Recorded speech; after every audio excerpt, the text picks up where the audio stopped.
Hello dear brothers and sisters, welcome to Irshita UPSC GPSC.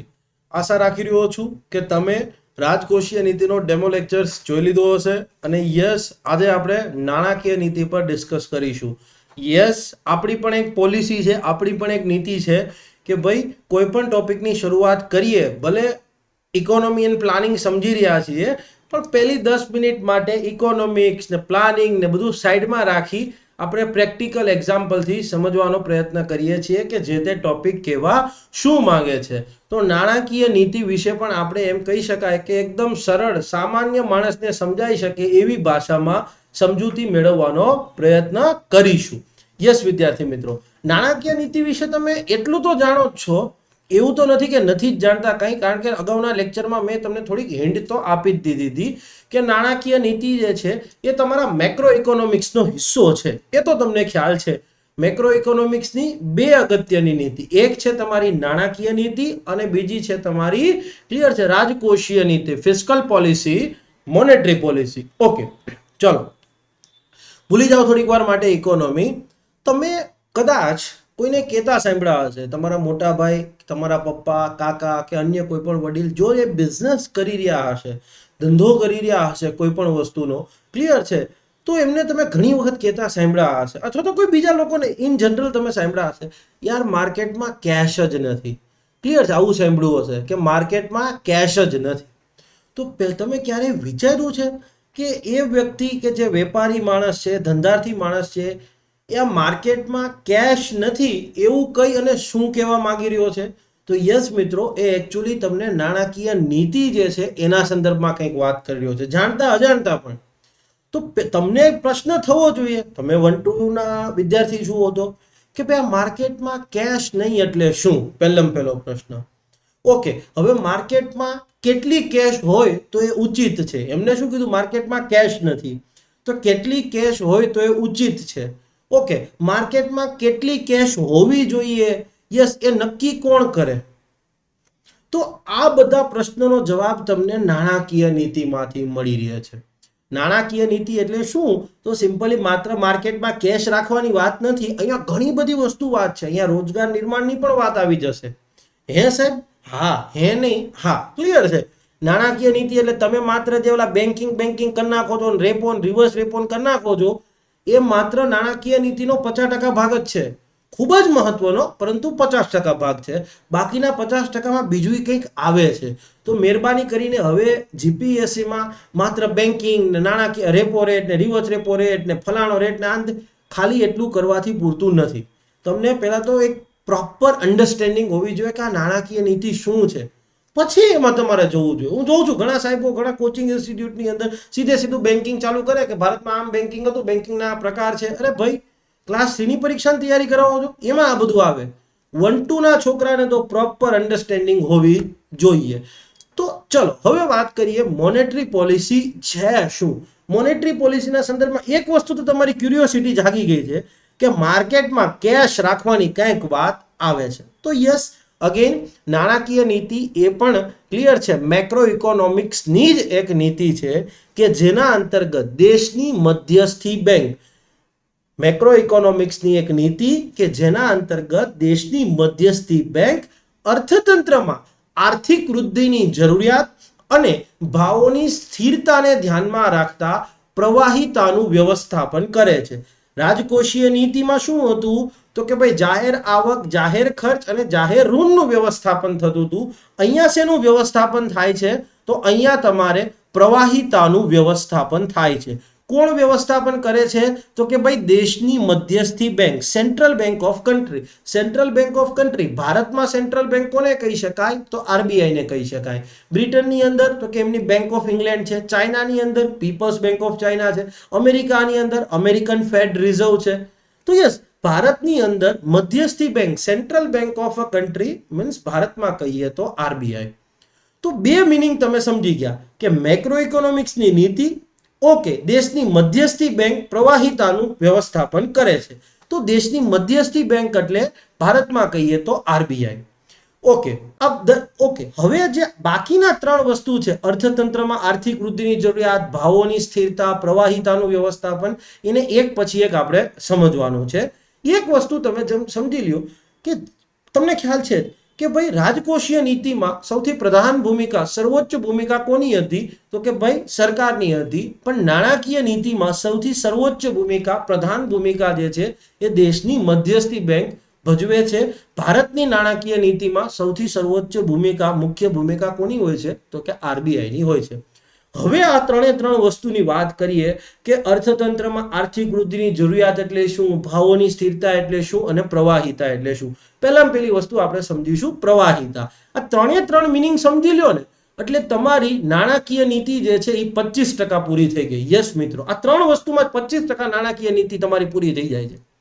Okay, ચલો મહત્વની વાત કરીએ તો એવું મહત્વ છે પ્રવાહિતા, દ્રવ્યતા, તરલતા, નાણાંનો પુરવઠો. આના 4 નામ છે: પ્રવાહિતા, દ્રવ્યતા, તરલતા, ઓકે, નાણાંનો પુરવઠો.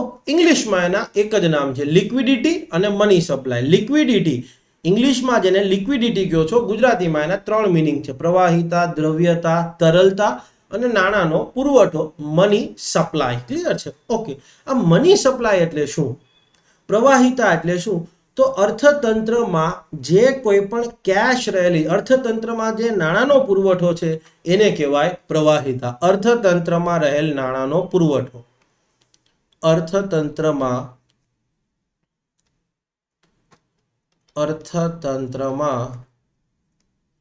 રહેલા નાણાંનો પુરવઠો. અર્થતંત્રમાં જે કંઈ પણ નાણાંનો કુલ પુરવઠો રહેલો છે, ટોટલ સપ્લાય. કદાચ તમે સાંભળ્યું હશે, આપણે મેઇન લેક્ચરમાં જોઈશું M1, M2, M3, M4. આ બધા શું છે તો કે અર્થતંત્રમાં નાણાંના પુરવઠાના અલગ અલગ માપદંડ છે. માર્કેટની અંદર જેટલો નાણાંનો પુરવઠો છે, જેટલા નાણાં રહેલા છે, કુલ નાણું, બજારમાં રહેલું કુલ નાણું, એ કહેવાય પ્રવાહિતા. આનો બીજો મિનિંગ શું નીકળે કે બજારમાં રહેલ કુલ નાણું, બજારમાં રહેલું કુલ નાણું.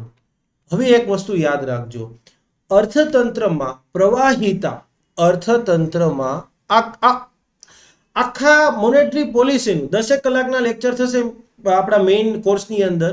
એ 10 કલાકના લેક્ચરમાં આ બ્રહ્મ વાક્ય છે: અર્થતંત્રમાં પ્રવાહિતા. ક્લિયર છે?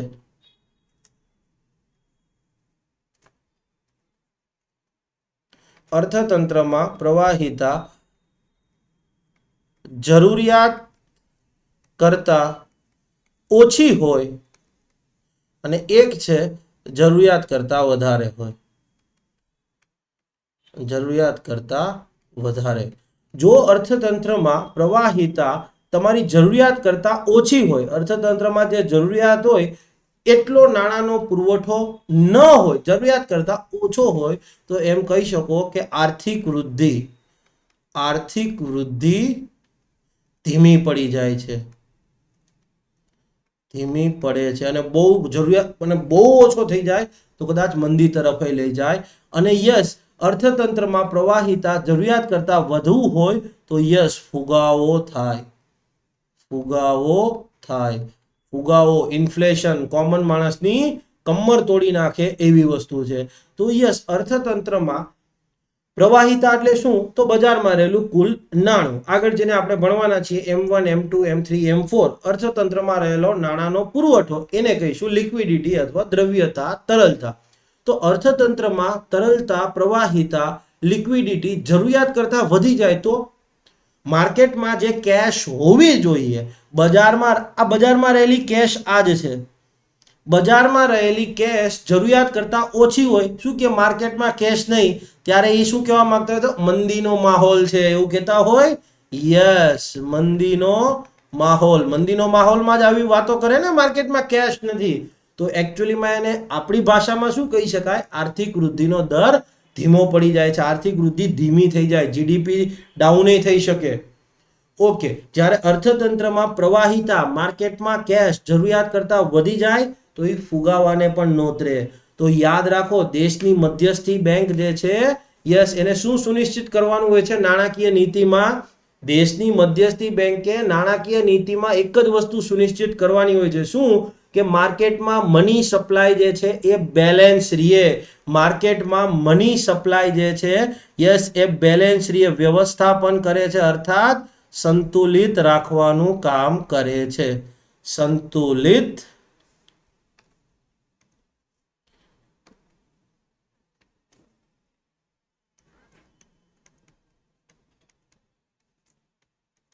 તો એક વસ્તુ તમે સમજી ગયા કે નાણાકીય નીતિ મેઇન ભૂમિકા દેશની મધ્યસ્થી બેંકની છે અને દેશની મધ્યસ્થી બેંક નાણાકીય નીતિ અંતર્ગત શું કરે છે? તો તમારી જે અર્થવ્યવસ્થા છે એમાં નાણાંનો પુરવઠો પ્રવાહિતા જે છે એને સંતુલનમાં રાખવાનું કામ કરે છે. જો આ સંતુલન કરતા બેલેન્સ કરતા જરૂરિયાત કરતા વધી જાય તો ફુગાવો થાય અને જરૂરિયાત કરતા ઘટી જાય તો આર્થિક વૃદ્ધિ ધીમી પડે અને બહુ વધારે પડતી ઘટી જાય તો પછી મંદી પણ આવી શકે.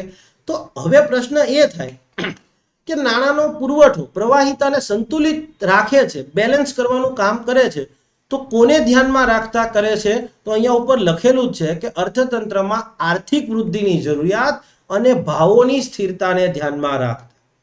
તો હવે બીજો પ્રશ્ન તમારા મનમાં એ આવે કે સાહેબ આર્થિક વૃદ્ધિની જરૂરિયાત એટલે શું? Economic growth, requirement of economic growth, આર્થિક વૃદ્ધિની જરૂરિયાત એટલે શું? તો પહેલા આપણે અહીંયા ખરેખર સમજવું પડે શું? તો કે આર્થિક વૃદ્ધિ એટલે શું? પહેલા તો આપણે એ સમજવું પડે. આર્થિક વૃદ્ધિ, ડોન્ટ વરી, આખું ચેપ્ટર એમાં નથી ભણવાનું. આર્થિક વૃદ્ધિ એટલે તમે સિમ્પલી એક વસ્તુ થાય, આર્થિક વૃદ્ધિ થાય. આર્થિક વૃદ્ધિ થાય એટલે શું થાય? તમારે એવું સમજવાનું કે જીડીપી વધે. ક્યાંય પણ એમ શબ્દ આવે કે આર્થિક વૃદ્ધિ થાય છે તો જીડીપી વધ્યો હોય. આર્થિક વૃદ્ધિ ઓછી થાય, આર્થિક વૃદ્ધિ ઘટી જાય, આર્થિક વૃદ્ધિ ડાઉન થઈ ગઈ તો જીડીપી તમારો ઘટી રહ્યો. પણ અહીંયા આર્થિક વૃદ્ધિ, ઇકોનોમિક ગ્રોથ એટલે તમારે સમજવાનું જીડીપી વધે. હવે જીડીપી ક્યારે વધે? તો જીડીપી એટલે શું? તો કે દેશમાં જે કંઈ પણ ચીજ વસ્તુઓનું ઉત્પાદન ને સેવાઓનો વિનિમય થાય છે, યસ, એનું મૂલ્ય એટલે જીડીપી. તો જો તમારા દેશમાં ચીજવસ્તુઓનું ઉત્પાદન અને સેવાઓનો વિનિમય વધે તો જીડીપી વધે એમ કહી શકાય. જીડીપી આપણે વાત કરીએ કે તો ક્યારે વધે? ક્યારે વધે? ક્લિયર છે? તો એમ કહી શકાય કે અર્થતંત્રમાં ચીજવસ્તુઓનું ઉત્પાદન, આ ટેકનિકલ અત્યારે તમે સિમ્પલ યાદ રાખો, ટેકનિકાલિટીઝમાં હું નથી જતો. ચીજવસ્તુઓનું ઉત્પાદન અને સેવાઓનો વિનિમય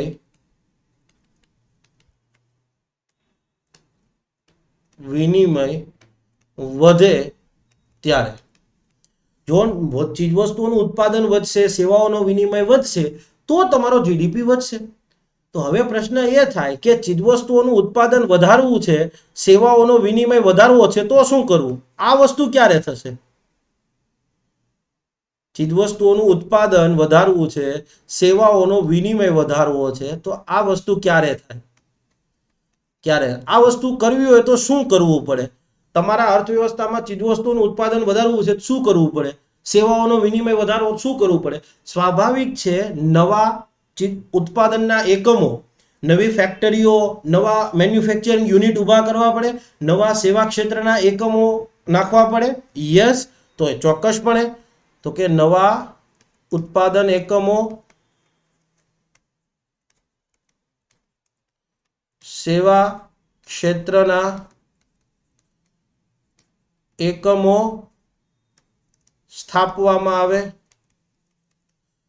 નવી ફેક્ટરીઓ નખાય. તમારા દેશની અંદર નવી ફેક્ટરી નખાય, નવી સેવા ક્ષેત્રની કંપનીઓ આવશે તો તમે એમ કહી શકો કે ભાઈ હા, તમારા દેશમાં જે છે યસ એ ચીજવસ્તુઓનું ઉત્પાદન વધશે અને સેવાઓનો વિનિમય વધશે. ઓકે, તો હવે તમે એક વસ્તુ વિચાર કરો કે આ નવા એકમોની તમારે સ્થાપના કરવી છે, નવી ફેક્ટરી નાખવી હોય તો એના માટે ધિરાણ જોઈએ. આ વસ્તુ માટે શું જોઈએ? ધિરાણ જોઈએ. યસ, એમને તો નવી ફેક્ટરીઓ નહીં નખાય ને. મોટા મોટા માનો કે ટેલિકોમ કંપનીના યુનિટ છે, માનો કે જીઓ આટલું બધું કંપનીના યુનિટ ને બધું ઊભું કરી રહ્યું છે, એરટેલ ઊભું કરી રહ્યું છે, માનો કે નવા નવા સ્ટાર્ટઅપ જે છે, બાયજુ છે, અનએકેડમી છે, તો એમને ફંડિંગ તો મળવું જોઈએ છે ને. યસ, નવી ફેક્ટરી એમને નખાય? ન નખાય. તો યસ, આ ધિરાણ માટે ક્લિયર છે. તો એમ કહી શકાય કે આ ધિરાણ માટે પર્યાપ્ત માત્રામાં નાણાં ઉપલબ્ધ હોવા એને કહેવાય આર્થિક વૃદ્ધિની જરૂરિયાત. અર્થતંત્રમાં નવા મેન્યુફેક્ચરિંગ એકમો, નવા સેવા ક્ષેત્રના એકમો ને સ્થાપવા માટે, એને એમ કહી શકાય કે ઊભા કરવા માટે સ્વાભાવિક છે એક ધિરાણ, પૈસા જોઈશે. અને પૈસા ક્યાંથી આવશે? ધિરાણમાંથી આવશે. તો આવા નવા ઉત્પાદનના એકમો, સેવા ક્ષેત્રના એકમોની સ્થાપના માટે ક્લિયર છે, જે ફંડિંગ જોઈએ છે એ ફંડિંગ માટેનું ધિરાણ પર્યાપ્ત માત્રામાં ઉપલબ્ધ રહે, ક્લિયર છે, એને કહેવાય આર્થિક વૃદ્ધિની જરૂરિયાત. માનો કે જો એમને ધિરાણ સરળતાથી મળી જતું હોય, ફટાફટ ધિરાણ મળી જાય, તો યસ, નવી ફેક્ટરીઓ ફટાફટ નખાશે, નવા સેવા ક્ષેત્રના એકમો ફટાફટ ઊભા થઈ જશે. જો નવી ફેક્ટરીઓ ફટાફટ નખાશે, નવા સેવા ક્ષેત્રના એકમો ફટાફટ થશે, તો સ્વાભાવિક છે ચીજવસ્તુઓનું ઉત્પાદન વધશે, સેવાઓનો વિનિમય વધશે. ઉત્પાદન અને સેવાઓનો વિનિમય વધ્યો તો તમારો જીડીપી આપોઆપ વધશે. તો હવે સમજણ પડી કે માર્કેટમાં પર્યાપ્ત માત્રામાં રૂપિયા ઉપલબ્ધ હશે તો નવી ફેક્ટરીઓ, નવા સેવા ક્ષેત્રના એકમો આવશે અને તો તમારો જીડીપી વધશે. તો આ વાત થઈ કે યસ, જરૂરિયાત કરતા ઓછા પણ ન હોવા જોઈએ. તો આર્થિક વૃદ્ધિની જરૂરિયાત એટલે શું એ હવે તમે સમજી ગયા છો. તો યસ, દેશની મધ્યસ્થી બેંક જ્યારે પ્રવાહિતાનું વ્યવસ્થાપન કરે છે, પ્રવાહિતાને બેલેન્સ કરવામાં ધ્યાન રાખે છે, તો એ ધ્યાન રાખે છે જ્યારે એ મની સપ્લાય સંતુલિત કરે છે કે ભાઈ અર્થતંત્રમાં જે નવું ધિરાણ થવું જોઈએ એ નવા ધિરાણ માટે પર્યાપ્ત માત્રામાં પૈસા ઉપલબ્ધ છે કે નહીં. આનો મિનિંગ હવે શું નીકળે? તો કે ભાઈ નવા ધિરાણો માટે, આનો મિનિંગ શું નીકળે? તો કે નવા ધિરાણ માટે પર્યાપ્ત માત્રામાં નાણાં ઉપલબ્ધ હોય. યસ, ઓછા નાણાંની જે જરૂરિયાત હોય એના કરતા ઓછા હશે તો ખબર પડી કેમ મંદી આવી જાય. ક્લિયર છે? નવી ચીજ વસ્તુની ફેક્ટરીઓ નહીં નખાય, નવા સેવા ક્ષેત્રના એકમો નહીં નખાય. જો ફેક્ટરીઓ અને સેવા ક્ષેત્રના એકમો નહીં નખાય તો ઉત્પાદન કઈ રીતે વધશે? ઉત્પાદન નહીં વધે, તમારું જીડીપી નહીં વધે. તો હવે એક વસ્તુ તો એમને ધ્યાનમાં રાખવાની, શું ખબર પડી ગઈ કે નવા જે રોકાણો છે, નવા જે રોકાણ છે એમના માટે ધિરાણની જે જરૂરિયાત છે એના માટે રૂપિયા પર્યાપ્ત માત્રામાં ઉપલબ્ધ હોય. પણ એમને એ ધ્યાન રાખવું પડશે કે જો જરૂરિયાત કરતા પૈસા વધી ગયા તો શું થશે? ભાવ વધારો થશે. તો યસ, ભાવોની સ્થિરતા એટલે શું? ભાવોની સ્થિરતા એટલે શું? તો કે અર્થતંત્રમાં ચીજવસ્તુઓ, અર્થતંત્રમાં ચીજવસ્તુઓ અને સેવાઓની કિંમતોમાં સ્થિરતા જળવાય. એવું નહીં કે આ વખતે ટમેટા 50 રૂપિયાના કિલો હોય તો પછીના વર્ષે એમ કે થોડાક ટાઈમમાં 6-8 મહિનાની અંદર જ માનો કે એ ટમેટાનો ભાવ 150 રૂપિયા થઈ જાય, તો એ ભાવોની સ્થિરતા ના કહેવાય. 50 ના 55 થાય તો એ ઓકે, પણ ધીમે ધીમે ભાવ વધારો ખોટો નથી. ભાવ વધારો છે એ ખોટી વસ્તુ નથી, પણ ધીમે ધીમે ભાવ વધારો થવો જોઈએ. પછી એક ટાઈમે તમે ડુંગળી જુઓ 30 રૂપિયાની કિલો મળતી હોય, પછી એ જ ડુંગળી અમુક વખત 150ની કિલો મળતી હોય, તો એને કહેવાય ભાવો અસ્થિર થઈ ગયા. તો અર્થતંત્રમાં ભાવોની સ્થિરતા જાળવવી, ક્લિયર છે, ભાવોની સ્થિરતાને ધ્યાનમાં રાખવી પણ મધ્યસ્થી બેંક માટે જરૂરી છે. તો હવે તમે સમજી ગયા હશો કે નાણાકીય નીતિ, મોનેટરી પોલિસી એટલે શું? તો કે ભાઈ મેક્રો ઇકોનોમિક્સની એક નીતિ કે જેના અંતર્ગત મધ્યસ્થી બેંક બે બાબતોને ધ્યાનમાં રાખતા અર્થતંત્રમાં નાણાંનો પુરવઠો, પ્રવાહિતાને સંતુલિત રાખે છે, એનું વ્યવસ્થાપન કરે છે. કઈ બે બાબતો?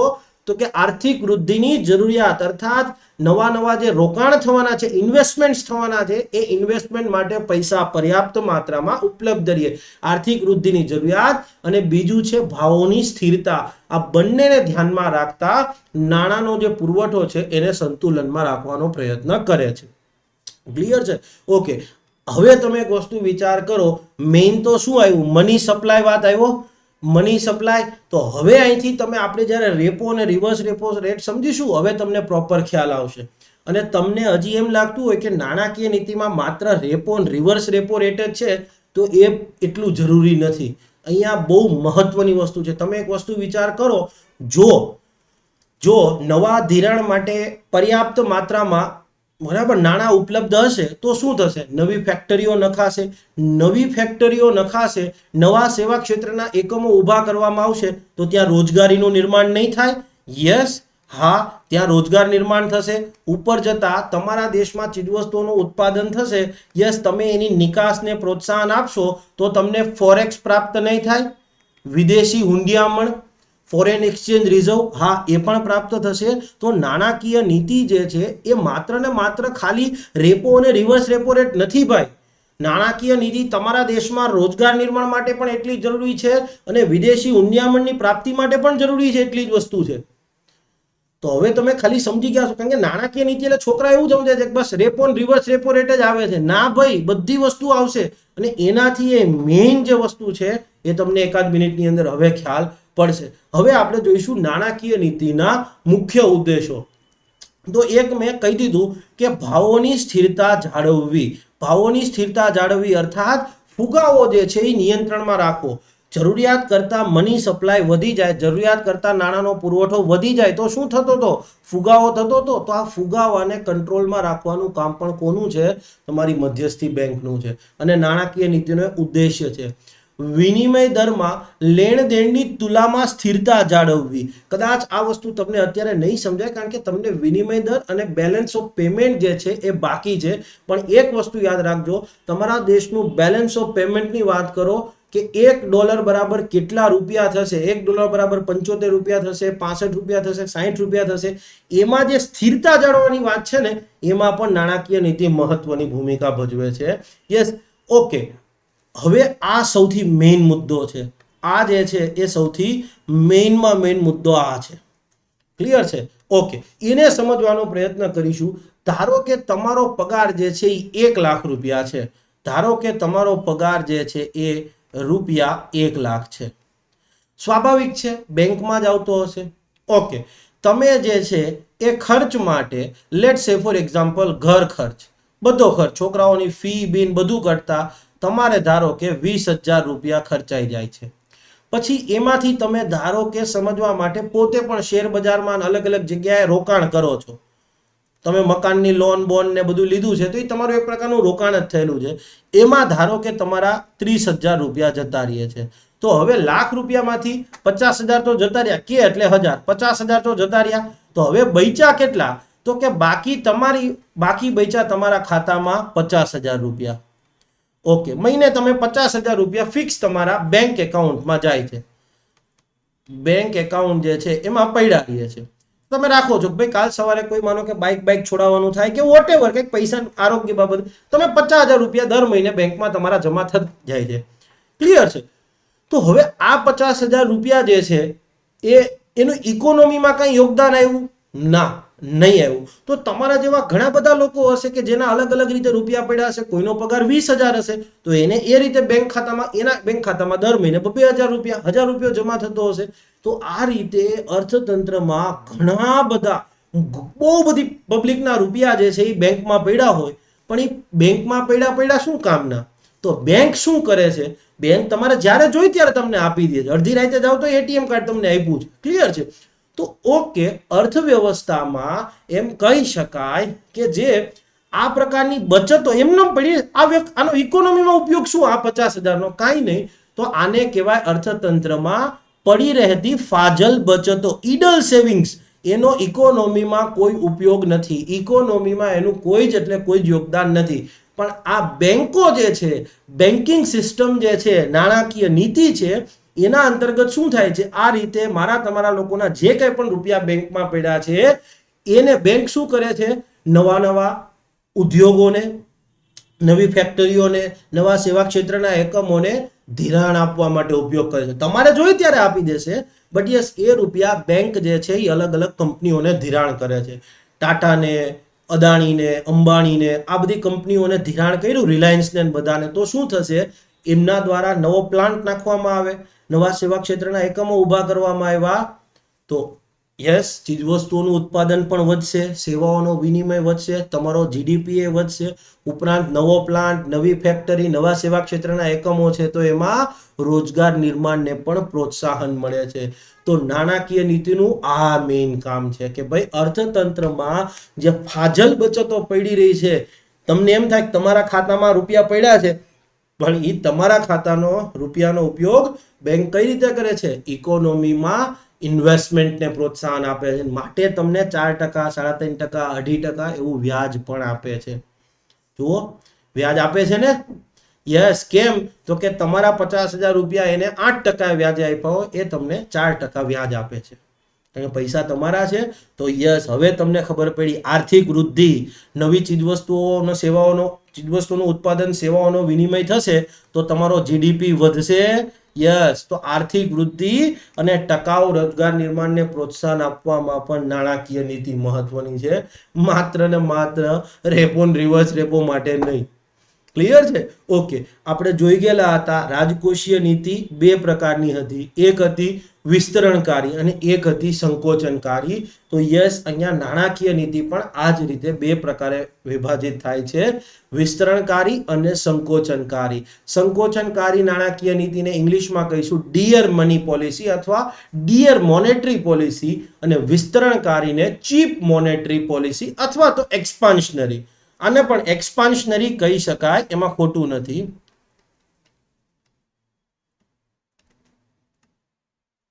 ક્લિયર છે? આને કહીશું કોન્ટ્રેક્શનરી. યુપીએસસી એ અને જીપીએસસી એ પ્રિલિમ્સમાં અહીંથી સવાલ પૂછ્યો હતો. હવે તમે રેપો, યુપીએસસી તો આવા જ વસ્તુ પૂછે તો હાવ બેઝિક, હાવ એટલે હાવ બેઝિક પૂછે છે યુપીએસસી.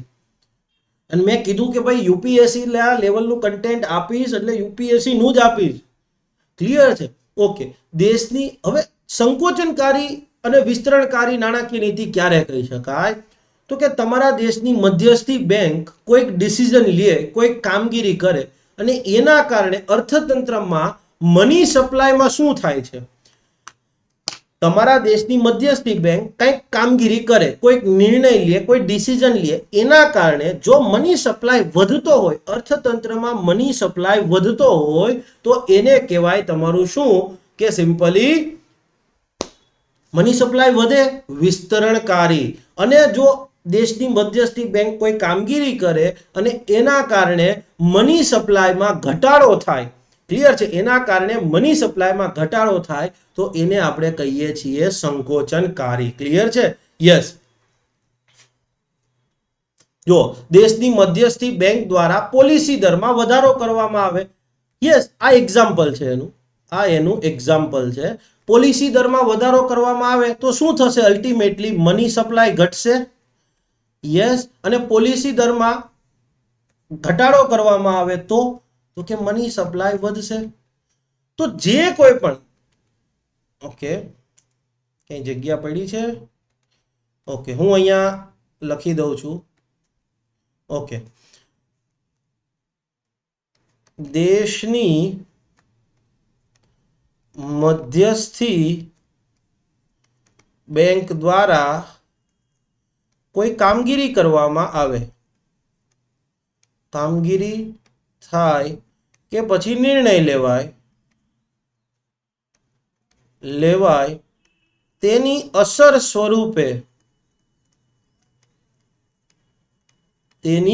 સ્વરૂપે જો મની સપ્લાય વધે, પ્રવાહિતા મની સપ્લાય વધે તો એને કહીશું શું? તો કે ચીપ મોનેટરી પોલિસી અથવા તો expansionary monetary policy. Cheap monetary policy. અને જો પ્રવાહિતા ઘટે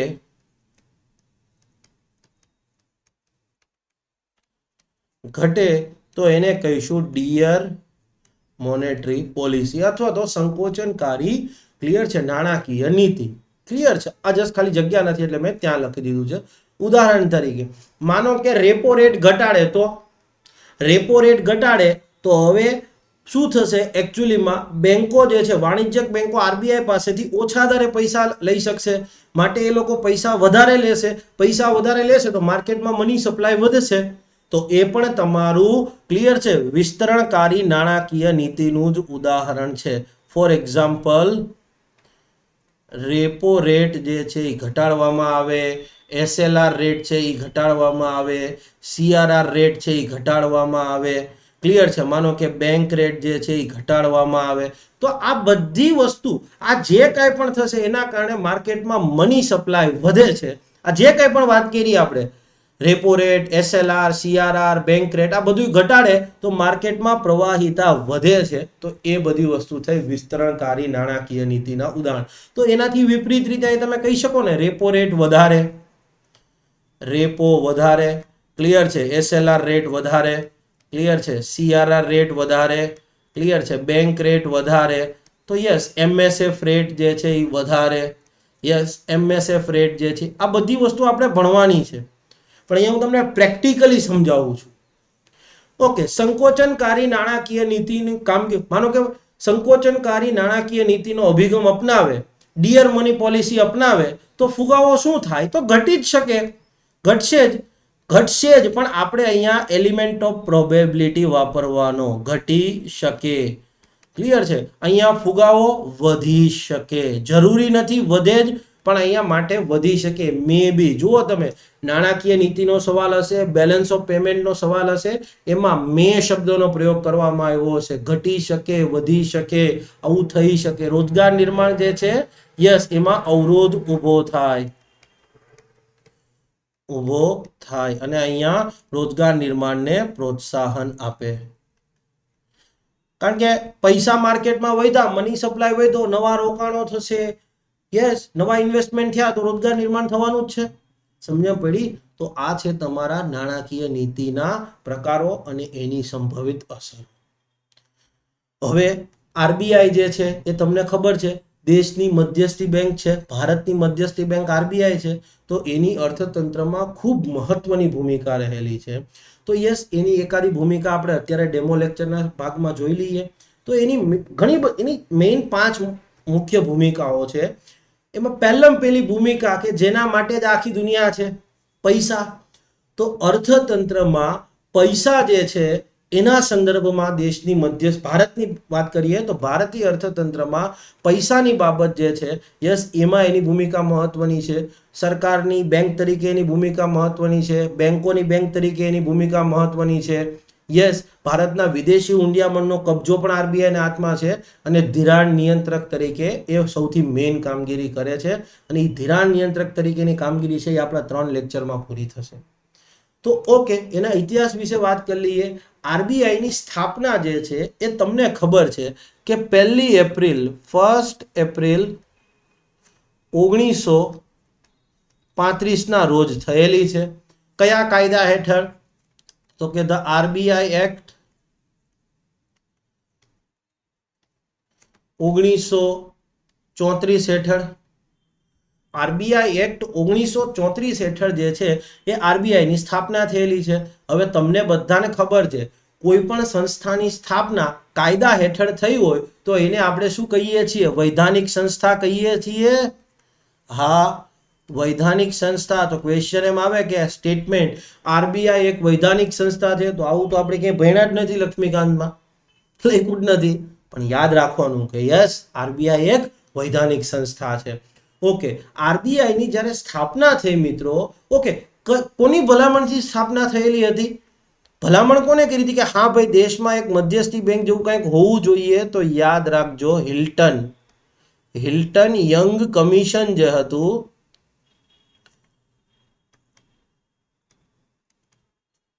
હિલ્ટન યંગ પંચ જે છે, કમિશન છે, એમની ભલામણથી, ક્લિયર છે, એમની ભલામણોના આધારે RBIની સ્થાપના કરવામાં આવી હતી. ક્લિયર છે? ઓકે, અને તમને જાણી નવાઈ થશે કે RBI જ્યારે શરૂઆતમાં આવી ને, શરૂઆતમાં જ્યારે RBIની સ્થાપના થઈ ને, યસ, સ્થાપના વખતે એક ખાનગી હતી, ખાનગી બેંક હતી. જ્યારે સ્થાપના થઈ ત્યારે એ ખાનગી બેંક હતી, અને ત્યારે એની ભૂમિકા શું હતી? તો કે ભાઈ, શરૂઆતમાં એનું હેડક્વાર્ટર કોલકાતા હતું. સ્થાપના વખતે એનું હેડક્વાર્ટર ક્યાં હતું? તો કે કોલકાતા. અત્યારે બોમ્બે. વર્તમાનમાં બોમ્બે. તો જ્યારે સ્થાપના થઈ ત્યારે એવું કીધું કે આ બેંક જે છે ઇમ્પિરિયલ બેંક એવું નામ કહેતા હતા એમને, તો કે આ ઇમ્પિરિયલ બેંક જે છે યસ એ બેઝિકલી શું કરશે તો કે ભાઈ પોતે ખાનગી ક્ષેત્રની બેંક તરીકે કામ કરશે, પણ યસ ખાનગી માલિકી હતી, પણ ભારતમાં એ ટાઈમે 1935ના સમયગાળામાં જે કોઈ પણ બીજી બેંકો કામ કરતી હતી, ભારતમાં જે કોઈ પણ બીજી બેંકો એ ટાઈમે કામ કરતી હતી એ બેંકોની કામગીરી ઉપર દેખરેખ પણ રાખશે. સ્થાપના થઈ 1 એપ્રિલ 1935ના રોજ. આરબીઆઈ એક્ટ 1934 હેઠળ સ્થાપના થઈ માટે વૈધાનિક સંસ્થા હિલ્ટન યંગ કમિશનની ભલામણના આધારે સ્થાપના થઈ, પણ સ્થાપના થઈ ત્યારે હેડક્વાર્ટર કલકત્તા હતું, ઇમ્પિરિયલ બેંક કહેતા હતા અને કીધું હતું કે આ એક ખાનગી બેંક હશે, પણ એ ટાઈમે તત્કાલીન સમયમાં જે કોઈ પણ બીજી બેંકો છે કે જે ભારતમાં કાર્યરત છે એમની કામગીરી ઉપર દેખરેખ રાખવાનું પણ કામ કરશે. ફાઇનલી આપણે આઝાદ થઈ ગયા. આઝાદ થઈ ગયા બાદ એનું રાષ્ટ્રીયકરણ કરવામાં આવ્યું, નેશનલાઇઝેશન. કયા કાયદા હેઠળ તો કે ભાઈ આરબીઆઈ નેશનલાઇઝેશન એક્ટ, અને એનું સત્તાવાર નામ છે the RBI transfer two public ownership act 1948. ઘણા એમ કે છે કે બેન્કિંગ નેશનલાઇઝેશન એક્ટ. મિત્રો, બેન્કિંગ નેશનલાઇઝેશન એક્ટ 1969માં આવ્યો હતો ઇન્દિરાજીના સમયમાં, અને એના અંતર્ગત ભારતમાં જે બીજી બેંકો હતું એનું રાષ્ટ્રીયકરણ કરવામાં આવ્યું હતું, આરબીઆઈનું નહીં. આરબીઆઈનું રાષ્ટ્રીયકરણ જે છે the RBI transfer two public ownership act 1948 અંતર્ગત કરવામાં આવ્યું છે. ક્લિયર છે? આરબીઆઈની જે ડે ટુ ડે કામગીરી છે, એનો વહીવટ, એના ઉપર નિયમન રાખવાનું કામકાજ, દેખરેખની કામગીરી જે છે એ કોણ કરે છે? આરબીઆઈનું સેન્ટ્રલ બોર્ડ ઓફ ડિરેક્ટર્સ. બરાબર, કેન્દ્રીય નિર્દેશક મંડળ જે છે એમાં 20 સભ્યો હોય છે. આરબીઆઈના ગવર્નર, 4 ડેપ્યુટી ગવર્નર, પ્રાંતની જે કચેરીઓ છે એમાંથી એક અધિકારી હોય છે. ભારત સરકાર દ્વારા કેટલાક વ્યક્તિઓને નીમવામાં આવે છે. તો આરબીઆઈની જે રોજિંદી કામગીરી છે એનો વહીવટ, એનું નિયમન અને દેખરેખ રાખવાની જવાબદારી કોની છે? તો આરબીઆઈના સેન્ટ્રલ બોર્ડ ઓફ ડાયરેક્ટર્સની છે. તો આરબીઆઈની 5 અલગ અલગ ભૂમિકા છે, એમાંથી એક ભૂમિકા આપણે ડેમોમાં પણ જોઈ લઈએ કે આરબીઆઈનું કામ શું છે. તો કે ચલણની નોટો છાપવાનું અને તેને અર્થતંત્રમાં મૂકવાનું. હવે ભારતીય ચલણની વાત કરીએ તો એમાં બે વસ્તુ આવે, ચલણી સિક્કાઓ અને ચલણી નોટો. પણ એક વસ્તુ યાદ રાખજો, ચલણી સિક્કાઓ છે એને બનાવવાની કામગીરી કોની છે? તો કે ભારત સરકારની. ચલણી સિક્કા બનાવે છે કોણ? ચલણી સિક્કા જે છે યસ એની બનાવટ જે છે એ ભારત સરકાર કરે છે. ગવર્મેન્ટ ઓફ ઇન્ડિયા હેઠળના ટંકશાળ જે છે, બરાબર છે, ટંકશાળ મિન્ટિંગ યુનિટ્સ એની અંતર્ગત થાય છે, અને એને અર્થતંત્રમાં મૂકવાનું, બની ગયા પછી અર્થતંત્રમાં મૂકવાનું, રિલીઝ કરવાનું, અર્થતંત્રમાં મૂકવાનું કામ કોનું છે? તો કે ભાઈ તમારા આરબીઆઈનું છે. ભારતમાં સિક્કા ક્યાં ક્યાં બને છે? ભારતમાં સિક્કા ક્યાં ક્યાં બને છે? તો ભારતમાં 5 જગ્યાએ સિક્કા બને છે. મુંબઈ, અલીપોર વેસ્ટ બેંગાલમાં આવ્યું છે. સૈફાબાદ અને ચેરાપલ્લી જે છે એ તેલંગાણાની અંદર આવ્યું છે. સૈફાબાદ અને ચેરાપલ્લી જે છે હૈદરાબાદની નજીક છે. અને પાંચમું છે આપણું નોઈડા. ક્લિયર છે? યોગી મહારાજના યુપીમાં આવેલું છે. તો એક વસ્તુ તમે યાદ રાખો, ચલણી સિક્કા બનાવે છે ભારત સરકાર, પણ ઇકોનોમીમાં મારા તમારા સુધી પહોંચાડવાની જવાબદારી કોની છે? તો કે ભાઈ ભારત સરકારની જવાબદારી છે. ઓકે, ચલણી સિક્કાઓમાં એક ઇન્ટરેસ્ટિંગ વાત કહીશ મિત્રો.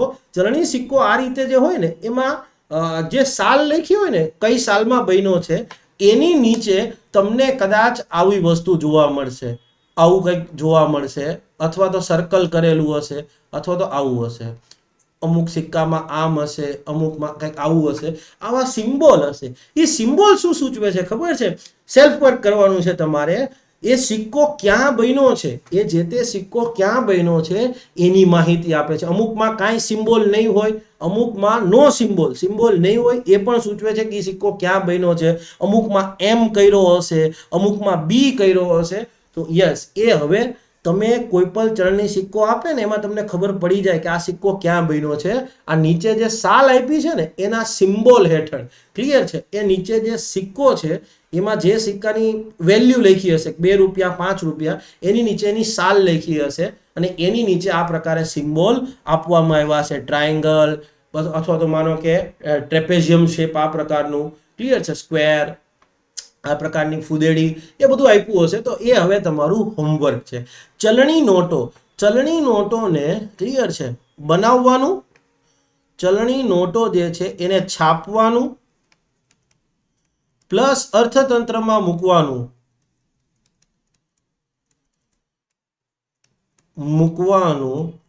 કામ જે છે એ કોનું છે તો કે આરબીઆઈ નું છે. પણ અહીંયા એક ચલણની નોટ જે છે એ અપવાદ છે. કદાચ તમને ખ્યાલ હશે અહીંયા એક વસ્તુ જે છે એ અપવાદ છે. ક્લિયર છે? રૂપિયા એકની નોટ યસ, આ જે નોટ છે એને નાણાં મંત્રાલય દ્વારા તૈયાર કરવામાં આવે છે. સાહેબ આરબીઆઈ એ નાણાં મંત્રાલય હેઠળ જ નથી, નો ડાઉટ આરબીઆઈ નાણાં મંત્રાલય હેઠળ છે, યસ, પણ આ રૂપિયા એકની નોટ છે એને નાણાં મંત્રાલય દ્વારા બનાવવામાં આવે છે. અને યસ, એમાં નાણાં સચિવની સહી હોય છે, નાણાં સચિવ ફાઇનાન્સ સેક્રેટરીની સહી હોય છે. બાકી બધી નોટો જે છે એની ઉપર આરબીઆઈના ગવર્નરની સહી હોય છે.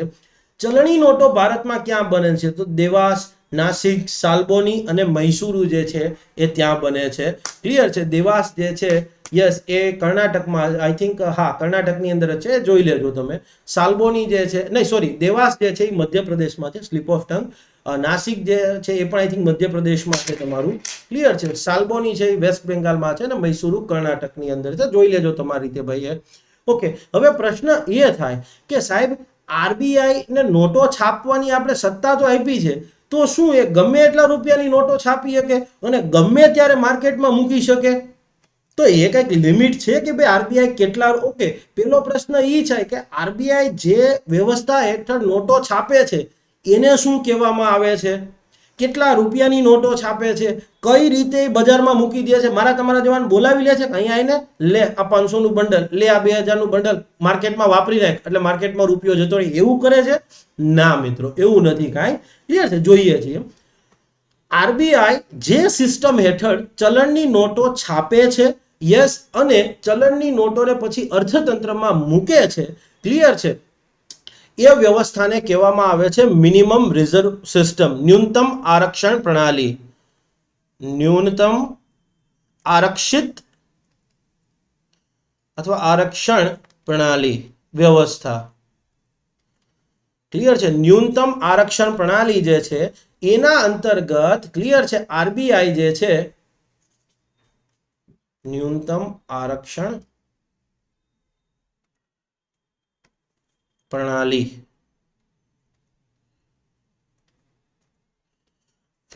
આ વ્યવસ્થા છે એના અંતર્ગત તમારી આરબીઆઈ નોટો છાપે છે અને યસ એ નોટોને અર્થતંત્રમાં મૂકે છે.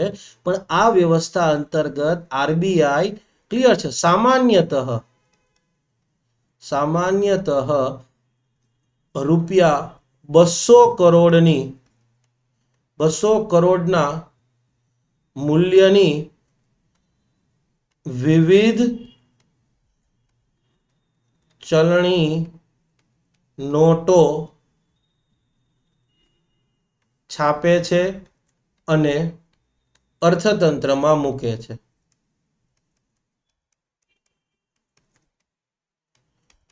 હવે તમને એમ થાય કે સાહેબ આ 200 કરોડની નોટ, ના, 200 કરોડના મૂલ્યની વિવિધ ચલણી નોટો અલગ અલગ ડિનોમિનેશનમાં, માનો કે 50 કરોડની 500 ની છાપે, 100 કરોડની 2000 ની છાપે, બીજા 50 કરોડ બચ્યા તો એમાંથી 10 ની નોટો છાપે, 10 ની વેલ્યુ હોય એવી નોટો છાપે, 20 ની વેલ્યુની, 200 ની વેલ્યુની, 100 ની વેલ્યુની, એ પ્રકારે નોટો જે છે એ છાપે છે. ક્લિયર છે?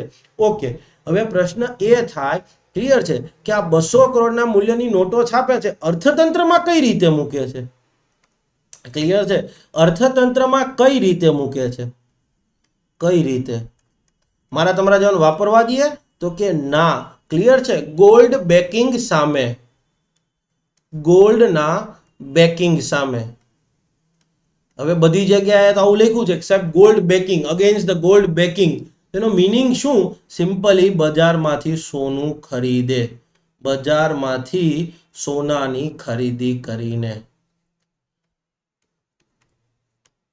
બજારમાં માનો કે 200 કરોડ રૂપિયા એમને નાખવા છે અથવા તો ચાલો 500 કરોડ રૂપિયા નાખવા છે, તો એટલું સોનું પહેલા લઈ લે છે.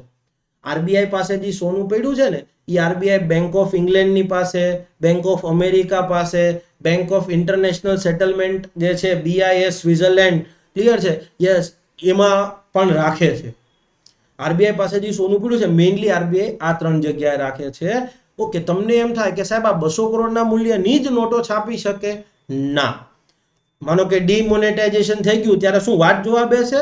તો યસ, આ સામાન્યતઃ માટે જ લખવામાં આવ્યું છે. અહીંયા મેં સામાન્યતઃ લખ્યું છે, એનું રીઝન જ એ છે. તમારે આ શબ્દ આવે ને જનરલી, બરાબર, ઇન જનરલ, આના ઉપર બહુ ધ્યાન દેવાનું હો. સામાન્યતઃ 200 કરોડના મૂલ્યની, યસ, આનાથી વધુના મૂલ્યની પણ નોટો છાપી અને ઇસ્યુ કરી શકે. આનાથી વધારે મૂલ્યની નોટો છાપી અને બજારમાં મૂકી શકે છે. હવે ચલણની નોટો છે ને એની ડિઝાઇન જે છે એ કોણ કરે? ચલણની નોટો જે છે એની ડિઝાઇન જે છે એ ભારત સરકાર પાછી કરે. ભારત સરકાર અંતિમ મંજૂરી આપે.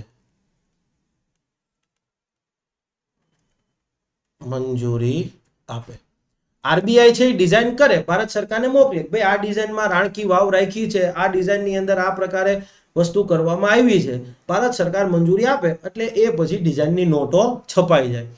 હવે એક વસ્તુ, બીજી ઇન્ટરેસ્ટિંગ વસ્તુ કહું, થોડું ડિટેલ છે, બરાબર, યાદ રહે તો રાખજો. આમાંથી કેટલી સોની, કેટલી ₹10, ₹20, ₹50, ₹100, ₹200, ₹500, ₹2000 ની નોટો રહેશે તે ભારત સરકાર નક્કી કરે. યસ, થોડું કોમ્પ્લેક્સ છે પણ યાદ રાખજો. વિવિધ ચલણી નોટો 200 કરોડના મૂલ્યની સામાન્યતઃ છાપે છે. ડિઝાઇન આરબીઆઈ કરે, ભારત સરકારની પરવાનગી લઈ લે એટલે પછી એ નોટની ડિઝાઇન વેલિડ. ક્લિયર છે? ઓકે. હવે 200 કરોડમાંથી કેટલી 10ની નોટો હશે, કેટલા રૂપિયાની 10ની નોટો હશે, કેટલાની 50ની હશે, કેટલાની 2000ની હશે, કેટલાની 200ની હશે, એ પાછું ભારત સરકાર નક્કી કરે. પણ માર્કેટમાં કઈ રીતે મૂકે?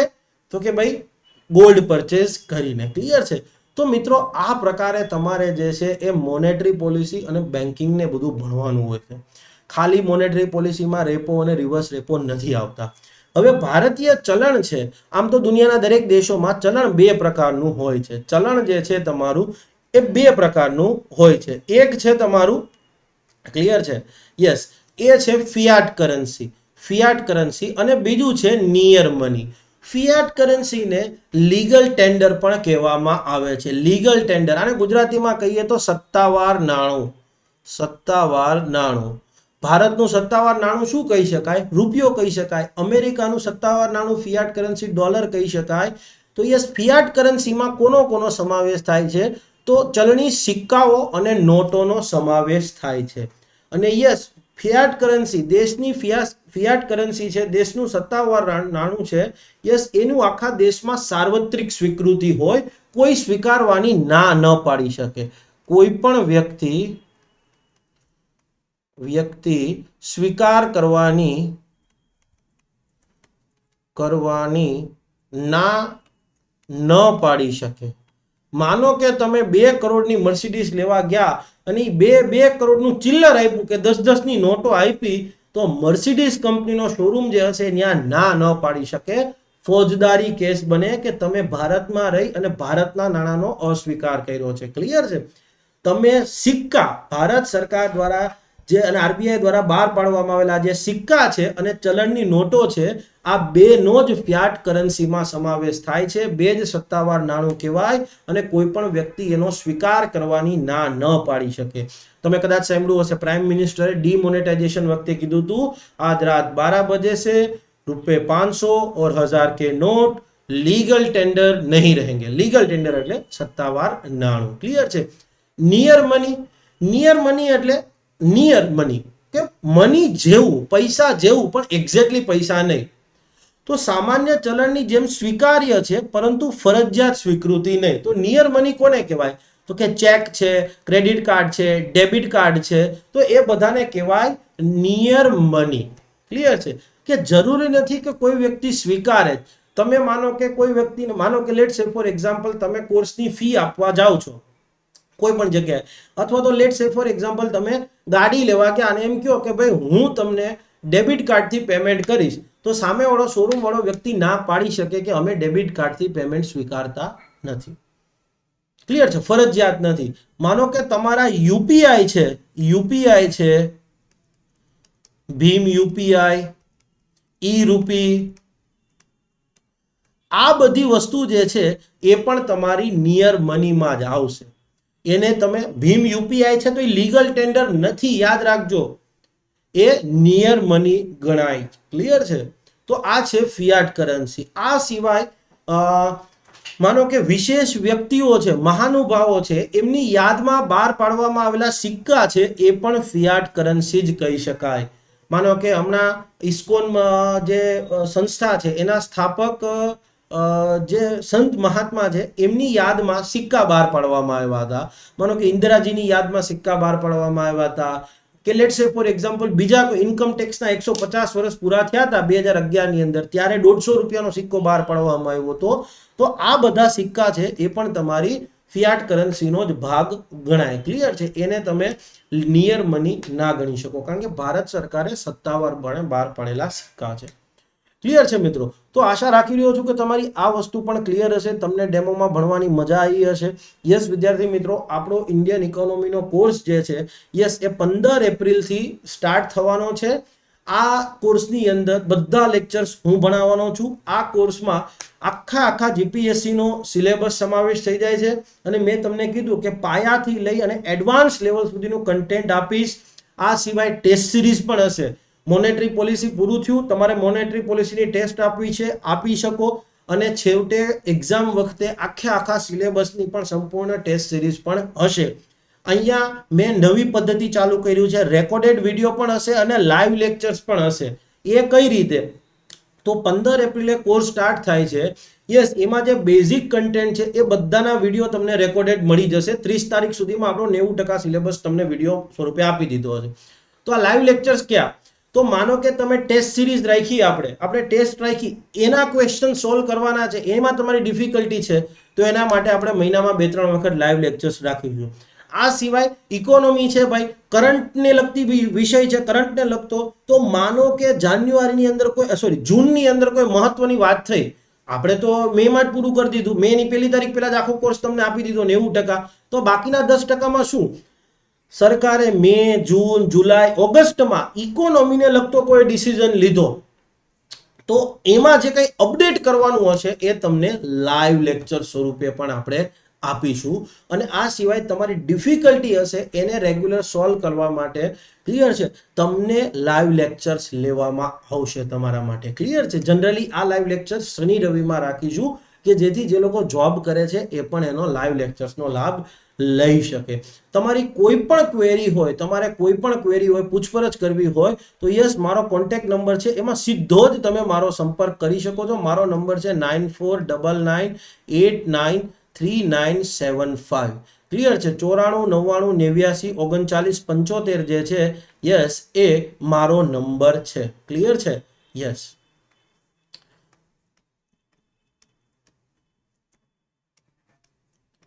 ઓકે, કોર્સની ફી જે છે એ 6 મહિના માટેની 1500 છે અને 1 વર્ષ માટેની 2500 રૂપિયા આપણે ફી રાખેલી છે. 2 જ મોડ્યુલ છે, એનાથી વિશેષ કોઈ મોડ્યુલ રાખેલ નથી. ક્લિયર છે? ઓકે વિદ્યાર્થી મિત્રો, ફરી પાછા આપણે નેક્સ્ટ જે છે એક આવા જ ઇન્ટરેસ્ટિંગ ટોપિક સાથે ડેમો લેક્ચર્સમાં મળીશું. ત્યાં સુધી જય હિન્દ, જય જય ગરવી ગુજરાત. મારો દેશ, મારી પહેચાન, મારું રાજ્ય, મારું સ્વાભિમાન.